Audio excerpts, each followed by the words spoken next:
নমস্কাৰ বন্ধুসকল, স্বাগতম জনালোঁ নতুন বিদ্যালয়। আশা কৰোঁ সকলোৱে ভালে আছে। যিহেতু আমাৰ অহাকাইলৈ আমাৰ 24 এপ্ৰিলত আমাৰ ABB আমাৰ অসম পুলিচৰ ABB হওক SI হওক ৰিটেন এক্সাম আছে। প্ৰথমতে মোৰ ফালৰ পৰা যিসকল বন্ধুৱে অহাকাইলৈ ৰিটেন এক্সাম দিব যাব তেওঁলোকৰ ভগৱানৰ ওচৰত প্ৰাৰ্থনা কৰিছোঁ যাতে সকলোৰে এক্সাম ভাল হয়। আৰু ৰিটেন এক্সাম দিব যোৱাৰ আগত কেইটামান ইম্পৰ্টেণ্ট কথা জানিব লাগিব।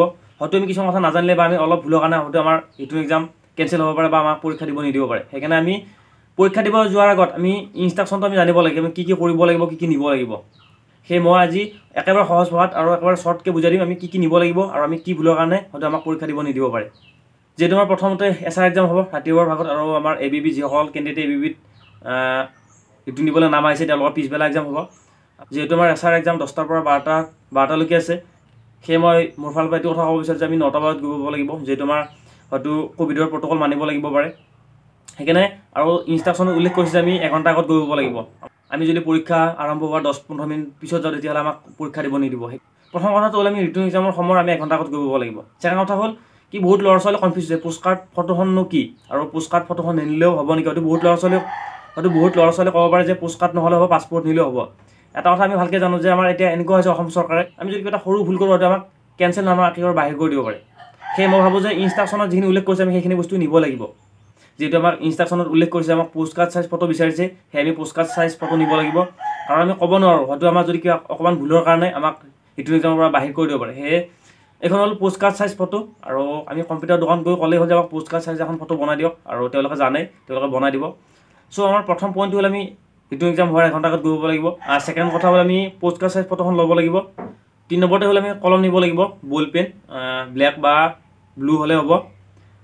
তাৰপিছত 4 নম্বৰ লাগিব আমাক পেঞ্চিল ইৰেজাৰ, আমি পেঞ্চিলৰ লগত ৰবৰ পেঞ্চিল জুম কৰা মেচিনটো নিব পাৰোঁ।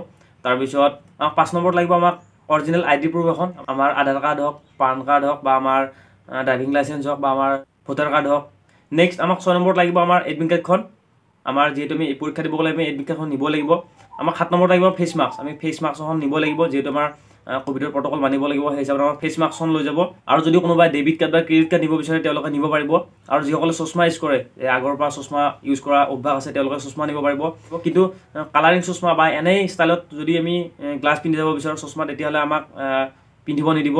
আৰু বহুত এনেকুৱা ল'ৰা ছোৱালী আছে তেওঁলোকে চশমা ইউজ কৰে, হয়তো চশমা নহ'লে তেওঁলোকৰ প্ৰব্লেম হ'ব পাৰে, আৰু তেওঁলোকক চশমা এলাউ কৰিছে। চ' আমি প্ৰথমতে আমাক এডমিট কাৰ্ডখন লাগিব, তাৰপিছত আমাৰ পোষ্টকাৰ্ড চাইজ ফটো, তাৰপিছত আমাৰ কলম, তাৰপিছত পেঞ্চিল, তাৰপিছত আমাৰ আইডেণ্টি, তাৰপিছত আমাৰ অৰিজিনেল আই কাৰ্ড এখন, আৰু আমাৰ ফেচ মাস্ক। এইখিনি বস্তু আমি নিব লাগিব।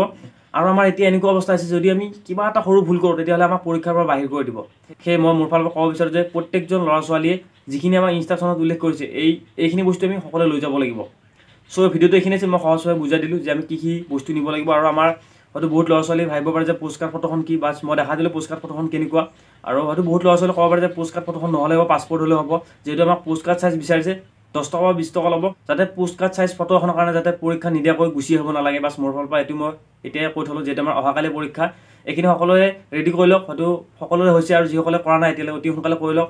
আৰু কাইলৈ কি পৰিস্থিতি হ'ব আমি একো নাজানো, সেইকাৰণে আমি সদায় আগতীয়াকৈ বস্তুখিনি আমি ৰেডি কৰি ৰাখিব লাগে। চ' ভিডিঅ'টো এইখিনি আছিল। যদি ভিডিঅ'টো ভাল লাগিছে লাইক এটা কৰিব, আৰু যদি মোৰ চেনেলত প্ৰথমবাৰ আনিছে তেতিয়াহ'লে প্লিজ চেনেলটো ছাবস্ক্ৰাইব কৰা প্ৰেছ কৰি যাতে মই ভিডিঅ' ন'টিফিকেশ্যন সকলোৱে পায়। জয় আই অসম।